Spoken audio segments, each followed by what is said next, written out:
오늘 주시는 하나님 말씀을 함께 받겠습니다. 오늘은 예레미야 31장 7절에서 9절까지 말씀, 31장 7절에서 9절까지 말씀 한 절씩 교독하고 9절은 같이 읽도록 하겠습니다.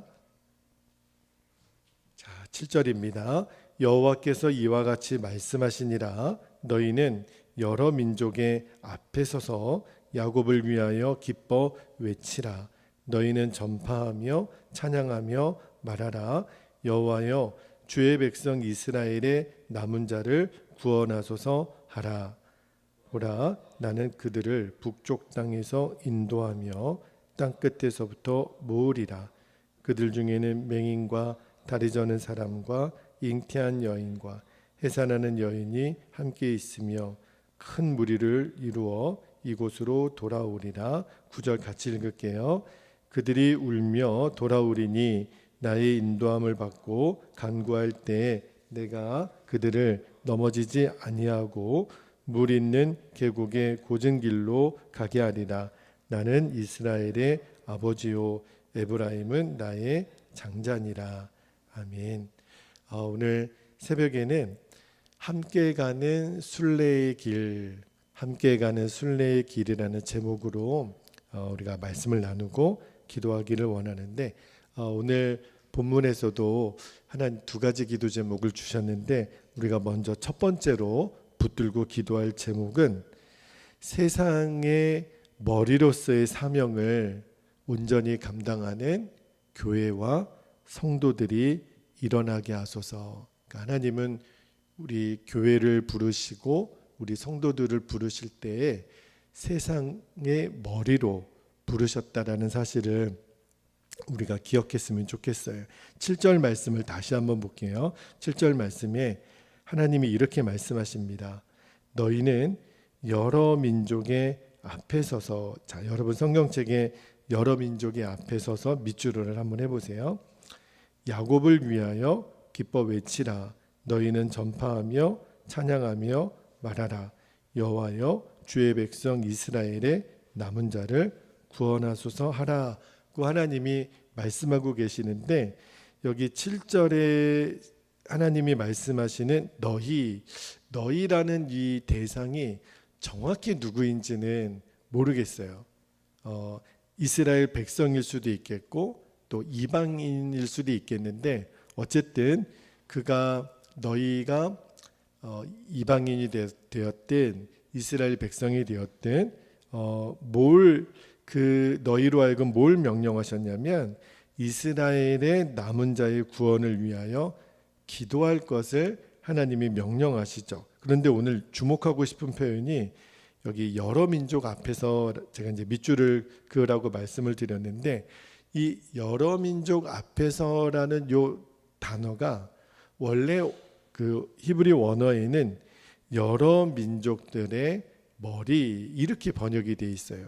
그러니까 원래 이 성경을 제대로 읽으려면 여러 민족들의 머리라고 번역하는 것이 더 본문의 문맥상 맞습니다. 그래서 7절 말씀은 이렇게 읽는 게 좋죠. 너희는 만민의 머리 야곱을 위하여 기뻐 외치라. 이렇게 해석을 해야 정확합니다. 그런데 이 7절 말씀은요, 이스라엘 백성들을 하나님이 어떻게 여기시는지 그들의 위상에 대한 말씀을 볼 수 있는데, 하나님은 이스라엘을 만민의 머리라, 모든 민족의 머리로 이스라엘을 선택하셨다는 거예요. 여러분, 우리가 아는 것처럼 사실 이스라엘이라는 나라는요, 지금도 면적으로 보나 국력으로 보나 사실은 그렇게 큰 나라는 아니에요. 그 이스라엘이 우리나라로 치면요, 강원도 정도 되는 땅덩어리밖에는 안 되거든요. 그러니까 어찌 보면 모든 민족의 머리라고 말하기에는 참 이렇게 겉으로 보면은 보잘것없고 작고 그런 그냥 소수 나라 중에 하나일 뿐이죠. 오늘날 전 세계 중에 강대국으로 우리가 뽑는다 그러면 미국이나 뭐 중국이나 뭐 러시아나 영국이나 그 G7에 속한 나라들 이렇게 뽑을 수 있는데, 당시에 초강대국이었던 뭐 바벨론이나 아수르나 또는 애굽이나 페르시아나 이런 나라들에 비하면 사실은 이스라엘은 모든 민족의 머리라고 말하기는 사실은 좀 민망할 정도로 그런 작고 또 연약한 나라인데, 게다가 지금 이스라엘이 처해 있는 처지는요, 나라는 또 망한 상태잖아요. 바벨론에 의해서 나라도 망했죠. 그리고 대다수 백성들은 또 바벨론 포로로 끌려가 있는 상태임에도 하나님은 이스라엘을 뭐라고 부르시냐면 너희는 모든 민족 중에 머리라, 그렇게 부르세요. 여러분, 모든 민족 중에 머리라, 이 표현은요, 너희들이 어떻게 하느냐에 따라서 열국이 너희로 말미암아 복을 받을 수도 있고 저주를 받을 수도 있는, 다시 말하면은 그 이스라엘 백성이 갖고 있는 이 영향력은 눈에 보기에는 작은 나라지만 만국의 열국의 머리라, 이렇게 하셨기 때문에 그 이스라엘이 어떻게 하느냐에 따라서 주변에 있는 나라들의 운명도 달라질 수 있다라는 거예요. 당시에 그 유다 백성 주변에 있는 나라들도 망할 때 사실은 그들이 힘이 없어서 망했던 게 아니라 원래 만국의 머리로서의 사명을 감당해야 될 유다가 타락했기 때문에 그들도 덩달아서 망했던 거거든요. 그리고 역사적으로 보면 유다가 다시 회복될 때 주변의 나라들이 또 회복이 돼요. 그러고 보면 하나님이 이스라엘을 만국의 머리라고 칭하시는 게 맞아요. 유다의 영적인 건강 상태에 따라서 주변에 있는 나라들도 영향을 그대로 미치거든요. 제가 오늘 말씀을 묵상하면서 주셨던 도전이 뭐였냐면, 오늘날 교회와 성도들이 꼭 그렇다는 거예요. 하나님은 지금 우리 교회를 향해서, 우리 성도들을 향해서 뭐라고 말씀하시냐면 너희는 모든 민족의 머리라, 그렇게 말씀하세요. 이 표현을요, 그 베드로 사도가 베드로전서 2장 9절에서는 뭐라고 말씀했냐면, 제가 말씀을 좀 읽어드릴게요. 베드로전서 2장 9절에 베드로 사도가 이렇게 얘기합니다. 그러나 너희는 택하신 족속이요, 왕같은 제사장들이요, 거룩한 나라요, 그의 소유가 된 백성이니 이는 너희를 어두운 데서 불러내어 그의 기이한 빛에 들어가게 하신 이의 아름다운 덕을 선포하게 하려 하심이라, 그렇게 말씀하셨어요. 그러니까 지금 우리 교회와 성도들의 형편이 어찌하든지 하나님은 우리 교회와 또 여러분들을 내가 세상의 머리로 너희를 선택했다. 그러니까 우리들의 정체성은요, 세상의 머리라는 거예요. 우리는 세상에 끌려가는 자들이 아니라 머리예요. 그 정체성을 잊으시면 안 돼요. 우리는 세상을 끌고 갈 자예요. 그리고 세상의 본이 되고 세상에 하나님의 영광을 드러낼 자들, 그 사명을 하나님의 교회와 성도들에게 주셨다라는 거예요. 그러니까 우리가 교회와 성도들이 어떻게 사느냐에 따라서 하나님은 이 세상에도 복을 주실 수 있고 또 저주를 주실 수도 있다라는 거죠. 제가 요즘 우리 대한민국이 여러 가지 어려운 그런 시절들을 보내고 있잖아요. 정치적으로도 또 사회적으로도 또 국가적으로도 정말 경제적으로도 너무너무 힘든 시간들을 보내고 있고, 전 세계적으로 봐도 마찬가지예요. 여러분, 지금 전 세계적으로 한국만 어려운 상황이 아니더라고요. 모든 나라가 지금 굉장히 어려운, 전쟁이든 전염병이든 여러 가지 요인으로 환경적이든 그래서 고통을 겪고 있는데, 근데 말씀을 묵상하다가 그런 생각이 들었어요. 세상이 왜 이렇게 힘들까? 세상이 왜 이렇게 어려울까? 어쩌면 이 모든 민족의 머리가 되는 교회와 성도들이 원래 우리들이 감당해야 될 사명을 제대로 감당하지 못해서 혹시 이 세상이 고통과 어려움을 당하는 것은 아닐까, 그런 묵상을 하게 됐어요. 왜냐하면 하나님은 저와 여러분을, 또 교회를 모든 민족의 머리로 삼으셨기 때문에 우리가 사는 그대로 세상은 영향을 받을 수밖에 없거든요. 그러면 세상이 지금 이렇게 힘들고 고통을 겪고 있는 것은 원래 우리를 빛과 소금이요 세상의 머리로 부르신 그 사명을 우리가 제대로 감당하지 못했기 때문에 지금 어려움을 당하는 것은 아닐까, 그런 생각이 들었어요. 여러분, 밤바다가 어렵잖아요. 그 바다에는 가로등 이런 게 없잖아요. 그래서 옛날에는 해안가에 그 바다들이 이렇게 그런 바위나 이런 데 부딪혀 가지고 이렇게 파손되는 그런 사고가 있어서 해안가 주변에는 뭘 세웁니까? 등대를 세우죠. 그래서 그 밤바다를 비춰주는 등대가 있어서 이렇게 배들이 지나가면 빛을 비춰주잖아요. 마찬가지예요.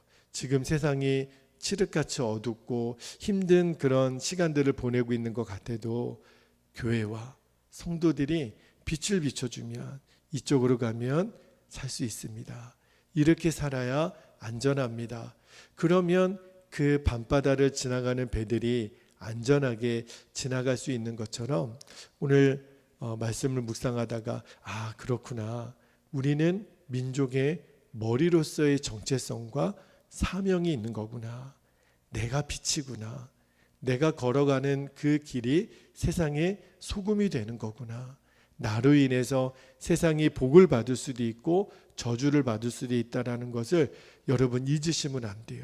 우리는 하나님이 이스라엘을 모든 민족의 머리로 삼으신 것처럼 교회와 우리 성도들을 모든 세상의 머리로 삼으셨다라는 사실을 절대로 잊지 않게 되기를, 그리고 그 사명과 그 영향력을 온전히 감당하는 교회와 우리 성도들이 되시기를 주의 이름으로 축복합니다. 자, 두 번째로 붙들고 기도할 제목을 주셨는데, 제가 오늘 설교 제목을 함께 가는 순례의 길이라고 정해봤는데, 우리 주변에 약한 자들의 손을 잡고 천성을 향하여 걸어가게 하옵소서, 그렇게 기도했으면 좋겠어요. 물론 구원이라고 하는 것은 개인적입니다. 누구 덕분에 구원받는 그런 것은 없어요. 하나님께 구원받는 것은 철저히 개인입니다. 부모님이 예수님을 잘 믿는다고 해서 자녀들이 저절로 구원받는 건 아니고, 남편과 아내가 예수님을 잘 믿는다고 해서 그 배우자에게 구원이 저절로 임하는 것은 아니에요. 그런데 하나님은 천성에 가는 그 길목에서 나 혼자만 그 길을 걸어가게 하지 않으셨다라는 거죠. 이어지는 이 8절과 9절 말씀은요, 이제 이스라엘 백성들이 북이스라엘은 아수르로부터 해방되고 또 남유다는 바벨론으로부터 해방될 때 이 본토로 돌아올 때의 모습을 지금 말씀하고 있는데, 그 중에 8절 말씀을 제가 다시 한번 읽어드릴게요. 8절을 한번 다시 한번 보세요.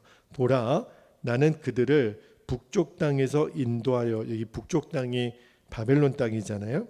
땅 끝에서부터 모으리라.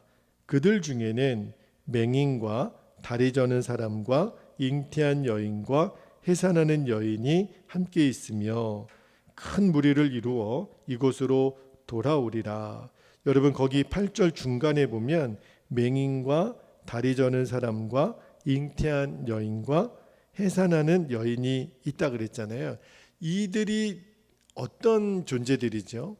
사실은 굉장히 사회적으로 보면 약자들이에요. 좀 이렇게 만약에 좀 비꼬는 투로 말하면 민폐죠. 여러분, 우리가 어디 여행을 다닐 때 유난히 몸이 약한 사람이 있으면 그 사람 때문에 전체 여행 일정이 영향을 받을 수가 있어요. 왜냐하면 그가 걷지를 못하는 거예요. 그리고 조금만 컨디션이 나빠지면 여행을 할 수 없는 컨디션이 되면 전체 여행을 하는 사람들이 영향을 받을 수밖에 없잖아요. 근데 이제 북쪽 땅에서 바벨론에서 포로로 풀려나서 고국으로 귀환하는데 그 공동체에 이런 사람이 있다고 한번 생각해 보세요. 맹인은요, 앞을 못 봐요. 앞을 못 보는 자들, 다리를 저는 자들, 막 지금 출산한 여인, 그리고 임신한 여인들이 함께 있다고 생각해 보면 사실은 이들은 사회적인 약자이기 때문에 소외받기가 쉬운 그런 계층들이잖아요. 근데 하나님이 왜 이 말씀을 오늘 주시냐면 이들도 함께 있으며 큰 무리를 이루어 이곳으로 돌아오리라. 그러니까 이들도 그 구원의 대열에서 이탈하지 않도록 그들을 보호하라고 하는 말씀을 주시는 거예요. 다시 말하면 어떤 의지를 하나님이 갖고 계시냐면 하나님은 하나님이 택한 자들을 한 사람도 잃어버리지 않으시겠다라는 거예요. 모든 이들이 구원받기를 원하시는 하나님의 마음이 이 8절 말씀에 담겨져 있는데, 그런데 만약에 이렇게 사회적인 약자인 요 네 그룹의 사람들이 본국으로 안전하게 인도함을 받으려면 이들을 위해서 누군가는 섬겨주고 배려해주는 희생을 감당해야 되는 사람이 필요합니다. 예를 들어 앞을 못 보는 이가 어떻게 그 스스로 걸을 수 있겠어요? 누군가는 이들의 손을 잡고 이쪽으로 오세요. 앞으로 가셔야 됩니다. 앞에 뭐가 있습니다. 안내를 해줘야 되잖아요. 저는 자들은 어떻게 해야 되죠? 누군가는 부축을 해주든지 업어주든지 해야 돼요. 당시에 뭐 마차가 있었겠어요? 교통수단이 따로 있었겠어요? 누군가는 이들을 어깨 동무해주거나 업어주거나 그런 사람이 필요하고, 지금 막 해산한 여인이 있어요. 지금 애를 막 낳는데 어떡합니까? 누군가는 지금 그 보자기로 아이를 또 이렇게 보살펴 줘야 되고, 먹을 것을 지금 막 출산한 여인에게 먹을 것도 제공해 줘야 되고 따뜻하게 해줘야 되고, 아마 제일 안전하게 보호해 줘야 되는 사람이 해산한 여인이잖아요. 또 임신을 했어요. 배가 이렇게 불러서 걷기도 어려운 분, 이런 분은 정말 여러 사람이 도와줘야만 안전하게 고국으로 돌아올 수 있는 그런 상황이잖아요. 그러니까 누군가는 이들을 배려해 주는 사람이 그 공동체에 필요했다라는 거죠. 굉장히 보살펴 줘야 되는. 제가 이 말씀을 묵상하면서 어떤 마음이 들었냐면, 서로 돕지 않으면 낙오자는 생길 수밖에 없다라는 거예요. 사실은 이 수백 킬로 떨어져 있는 이방 나라에서 다시 본국으로 돌아오게 된다라는 것은 건강한 사람도 쉽지 않은 거예요. 누가 먹을 거를 제때에 주겠어요? 그리고 적들로부터 계속 공격받을 위험은 있는 거죠. 에스라 8장에 보면 이 이스라엘 백성들이 페르시아 왕의 호의를 거절할 때 여러 대적들로부터 공격받았던 일들이 에스라서 8장에 보면 있는 것은 그만큼 이 다시 본국으로 돌아오는 길이 험난했다라는 것을 말하는 거거든요. 말씀을 묵상하면서 우리가 예수님 믿고 구원받아 하나님의 자녀가 된 것은 너무 감사하죠. 그러나 우리는 이 땅에서의 삶이 전부가 아니라 천성을 향해 한 걸음씩 한 걸음씩 나아가는데, 그런데 구원은 개인적인 문제지만 우리가 천성에 이르기까지 서로 돕지 않으면 이 천성에 가는 길이 너무너무 힘들고 고되다라고 하는 것을 여러분 잊으시면 안 돼요. 구원은 나 개인적으로 받지만 하나님은 홀로 가는 길이 너무 어려운 것을 알기 때문에 서로 돕는, 서로 부축해주고 서로 함께하는 사람들을 하나님이 붙여주셨어요. 여러분, 사람 인자가 한자로 어떻게 쓰죠? 요렇게 돼 있잖아요. 그게 왜 요렇게 시옷처럼 돼 있냐면 사람은 홀로 설 수 없는 존재라는 거예요. 서로 기대어 설 수밖에 없는 존재가 인간이라는 거죠. 신앙생활을 하면 할수록 이 천성에 가는 길, 하나님의 나라까지 가는 길에는 정말 많은 어려움이 있다라는 생각이 들어요. 마귀가 얼마나 우리를 무섭게 핍박하고 유혹하는 줄 몰라요. 그래서 성도 혼자만의 힘으로 이 천성에 가는 길이 얼마나 어려울까. 그래서 하나님이 우리에게 그 홀로 가는 길이 어렵기 때문에 함께 돕고 의지하고 섬길 수 있는 공동체를 주셨는데 그게 바로 교회예요. 그리고 성도들을 우리에게 주신 거죠. 그런데 하나님의 택한 백성들 중에는 앞을 못 보는 이들, 또 다리를 저는 이들, 막 지금 출산한 여인들, 또 지금 잉태한 여인들, 그러니까 우리가 돕지 않으면 스스로의 힘으로는 그 길을 걸어갈 수 없는 이들이 우리 주변에는 존재한다라는 거예요. 하나님은 나 혼자만 구원받아서 하나님 나라 가는 것을 원치 않고 우리 주변에 혼자의 힘으로는 걸을 수 없는, 혼자의 힘으로는 이 구원의 이 대로에서 떨어질 수밖에 없는 그들을 돌보고 그들을 부축해주고 그들의 손을 잡아주고 그들의 어려움을 같이 섬겨줄 수 있는 역할을 저와 여러분에게 주셨다라는 마음이 들어요. 공동체를 허무는 이들 중에 끝까지 나만 살겠다고, 나 혼자만 살겠다고 그 길을 선택하는 이들이 하나님에게는 얼마나 아픔이 되는지, 하나님께 얼마나 큰 책망을 받게 되는지 몰라요. 그래서 사도 바울이 빌립보서 2장 4절에 이렇게 말씀합니다. 빌립보서 2장 4절에 보면 각각 자기 일을 돌볼 뿐더러 또한 각각 다른 사람들의 일을 돌보아 나의 기쁨을 충만하게 하라. 여러분, 신앙생활은 나 혼자만 잘 되는 신앙생활이라고 하는 것은 없어요. 말씀을 묵상하면서 계속 하나님이 주시는 마음이 하나님의 백성들은 운명 공동체입니다. 다시 말하면 우리는 서로 분리될 수 없는 지체라는 거예요. 여러분, 사람이 손 따로 발 따로 그죠? 머리 따로 이렇게 존재할 수 없어요. 다 내가 있는 그 위치에 잘 붙어 있어야 사람인 것처럼 하나님은 우리 공동체에 특히 어려움을 겪고 있는 분들이 있어요. 앞을 못 보고 다리를 절고 지금 막 출산한 여인과 같은, 혼자서는 아무것도 할 수 없는 여인. 근데 생각해 보면 제가 그런 존재였거든요. 혼자서는 아무것도 할 수 없는 저 같은 사람에게 주님 찾아오셔서 구원해 주시고 사랑해 주시고 도와주셨어요. 물론 하나님은 여러 사람들을 동원해서 저를 그렇게 이끌어 주셨죠. 그러면서 제 마음에 드는 생각이, 준철아, 너도 이제 그 역할을 감당해야 돼. 누군가 너가 손을 잡고 끌어주는 역할, 누군가를 업어줄 수 있는 역할, 누군가를 보듬어주고 도와주고 섬기는 역할, 그 사명을 하나님이 저에게 주셨다라는 생각이 들어요.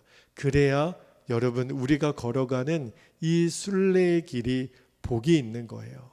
나 혼자만 잘 되겠다고 공동체를 깨뜨리고 무너뜨리는 일이 얼마나 어리석은 일인가를 아셔야 합니다. 하나님은 함께 구원받는 길, 함께 사는 길을 열어주셨어요. 여러분, 생각해 보면 그들은 민폐가 아니라 그들로 인하여 우리가 건강하고 안전하게 주의 나라에 갈 수 있는, 사실은 우리에게 허락하신 소중한 선물들이에요. 그래서 우리가 기꺼이 손을 내밀고 서로를 보듬어주고 붙잡아주고 일으켜 세워주는 것은 사실은 힘든 일이 아니라, 거추장스러운 일이 아니라 하나님이 우리에게 주신 최고의 축복의 선물임을 기억하고 순례의 길은 함께 가는 겁니다. 오늘 설교 제목 함께 가는 순례의 길을 잊지 마시고, 주여 우리가 그리 하겠습니다. 하나님의 세우신 공동체를 하나님 지켜주십시오. 우리 교회를 하나님 지켜주십시오. 한 사람도 낙오자가 없이 정말 하나님 앞에 서는 그날까지 우리 모두가 함께 구원받는 이 구원의 대열에서 이탈하는 이가 없게 하소서. 꼭 구원받는 하나님의 천국 백성들이 되게 하옵소서. 그렇게 우리가 기도하는 오늘 아침이 되기를 축복합니다. 자, 이제 우리 주신 말씀 붙잡고 기도할 때 오늘도 2번 나눠서 기도할게요. 첫 번째, 너희는 여러 민족의 앞에 서서 그랬는데 사실은 이 말씀은 민족의 머리라고 했죠. 그래서 우리가 이렇게 기도하겠습니다. 주여, 세상의 머리로서의 사명을 온전히 감당하는 교회와 성도들이 불같이 일어나게 하옵소서. 우리 첫 번째 기도 제목 붙잡고 함께 통성으로 기도하겠습니다. 할렐루야. 은혜와 사랑이 많으신 아버지 하나님, 고맙고 감사합니다. 주님, 오늘도 이 새벽에 우리가 허락하신 주의 말씀을 붙잡고 기도합니다. 아버지 하나님은 겉으로 보아서는 작고 보잘것없는 이스라엘 백성들을 향하여 여러 민족의 머리라고 말씀해 주셨습니다. 그렇습니다. 주님, 지금 한국 교회가 또 우리 성도들이 말할 수 없는 어려움과 또 핍박과 환난 가운데 있지만 그럼에도 불구하고 우리를 이 세상의 머리로 불러주시고 머리에 사명을 주신 하나님, 우리가 어찌 사느냐에 따라서 이 세상이 복을 받을 수도 있고 저주를 받을 수 있다면 주님, 우리가 정말 정신을 바짝 차리게 되기를 원합니다. 나의 삶을 통하여 이 세상은 그대로 영향을 받을 수밖에 없습니다. 그렇게 하나님, 우리를 세상에 구별된 존재로 세상의 머리로 우리를 부르셨습니다. 주여, 우리는 세상에 끌려가는 자가 아니라 우리가 세상을 끌고 가는 자요, 세상의 빛이요 소금인 것을 아버지 하나님 한순간도 잊지 않게 되기를 원합니다. 하나님, 그러한 권세와 영향력과 사명을 우리에게 주셨습니다. 하나님, 교회와 성도들에게 주신 이 사명을 우리들이 결코 소홀히 여기지 않게 되기를 원합니다. 아버지, 이 사명을 우리가 온전히 감당하는 빛이요 또 소금인 것은 우리의 정체성뿐만 아니라 우리에게 허락하신 사명입니다. 이 사명 감당하기까지 우리에게 힘을 더하소서, 지혜를 더하소서. 하나님, 넘어지지 않게 하소서. 하나님, 맛을 잃은 소금이 되지 않게 하소서. 하나님, 빛을 잃은 등불이 되지 않게 하소서. 아버지 하나님, 우리가 이제 이 땅에서의 하나님 세상의 머리로서의 그 정체성과 사명을 온전히 감당하여 우리로 말미암아 세상이 복을 받고 우리로 인하여 온 열방이 하나님의 나라가 되는 하나님의 은혜를 허락하여 주시기를 원합니다. 나 한 사람의 사명이 그렇게 막중하고 소중한 것을 우리들이 잊지 않고 오늘도 우리가 걸어가는 모든 삶의 자리에 세상의 머리로서의 사명을 온전히 감당하는 우리 모두가 되게 하여 주옵소서. 감사드리며 예수님의 이름으로 기도하옵나이다. 아멘. 우리가 8절 말씀 붙들고 한 번 더 기도하기를 원하는데, 본국으로 돌아오는 이스라엘 공동체 안에 앞을 못 보는 이들, 또 다리를 저는 이들, 출산한 여인들, 잉태한 여인들이 있다 그랬어요. 누군가는 이들을 돕지 않으면 스스로의 힘으로는 돌아올 수 없는 이들. 그래서 하나님은 우리에게 교회라는 공동체를 주셨다라는 것을 기억하고 이렇게 기도했으면 좋겠습니다. 하나님, 우리 주변에 약한 자들의 손을 함께 잡고 천성을 향하여 나아가게 하옵소서. 주님, 우리 모든 주의 자녀들이 구원의 선물을 잃어버리는 일은 없도록 주님, 우리를 지키시고 인도하여 주옵소서. 우리 주의 이름을 간절히 부르고 통성으로 기도하겠습니다. 주여, 할렐루야. 은혜가 많으신 아버지 하나님, 고맙고 감사합니다. 하나님, 우리가 오늘 찬송에 불렀던 것처럼 천성에 가는 길이 멀고 험하여도 하나님, 정말 주님의 손 붙잡고 우리들이 이 순례길을 걸어갑니다. 철로역정에 나오는 그리스도인처럼 아버지 하나님, 천성에 가는 길이 결코 만만치 않고 하나님 어려운 길인 것을 알기에 주님은 우리를 홀로 가게 하지 않으시고 늘 우리의 손을 붙잡아 주시는 주님과 또 하나 우리에게 믿음의 공동체를 주셔서 함께 걸어갈 수 있는 서로의 손과 발이 되어서 함께 걸어가는 믿음의 공동체, 우리에게 교회를 주시고 성도들을 주셨음을 우리들이 기억하며 아버지 하나님, 우리 주변에 이렇게 앞을 못 보는 이들, 다리를 저는 이들, 하나님 또 막 출산한 여인들, 지금 임신한 여인들, 스스로의 힘으로는 어찌할 수 없는 그런 연약함을 갖고 있는 사람들이 있습니다. 그들을 향하여 우리가 외면하지 아니하고 기꺼이 손을 내밀어주고 업어주고 하나님 함께 도울 수 있는, 함께 섬길 수 있는 그러한 복된 마음을, 하나님의 자녀들의 마음을 허락하여 주시기를 아버지 하나님 원합니다. 구원은 개인적인 것이지만 그러나 하나님은 이 구원의 무리들을, 공동체를 주의 나라를 향하여 함께 걸어갈 수 있도록 허락하신 하나님의 뜻과 계획을 우리들이 분명 알게 되기를 원합니다. 아버지 하나님, 각각 자기 일을 돌볼 뿐더러 각각 다른 사람들의 일도 돌보아 하나님의 기쁨을 충만하게 하라 하셨는데 아버지 하나님께서 정말 저희들이 그리 살게 되기를 원합니다. 그래서 교회를 허무는, 저 포도원을 허무는 작은 여우와 같은 악한 영들의 역사를 주님 괴멸하여 주시고 더 이상 주의 몸된 공동체를 해하지 못하도록 하나님께서 눈동자같이 지켜주시기를 아버지 하나님 원합니다. 모든 미혹의 권세들, 더러움의 권세들, 이간질의 영들이 떠나가게 하시고 분열의 영들이 떠나가게 하여 주시고 주의 몸된 교회를 지키시되 우리를 하나 되게 하시고 한 몸 되게 하시고 한 마음이 되게 하시고 함께 하나님 손과 발이 되어 주의 나라를 향하여 함께 순례에 나아갈 수 있는 믿음의 공동체가 되게 하여 주옵소서. 우리 주변에 약한 자들의 손을 기꺼이 잡고 하나님 섬겨주고 도와주고 나눠주고 베풀며 우리가 그렇게 걸어갈 수 있도록 하나님 인도하시고 오늘도 우리들의 삶의 자리에서 우리가 마땅히 이 삶을 삶으로 살아내는 은혜가 있게 하여 주옵소서. 그렇게 역사하실 주님을 기대합니다. 감사합니다. 주님, 오 아버지 감사합니다.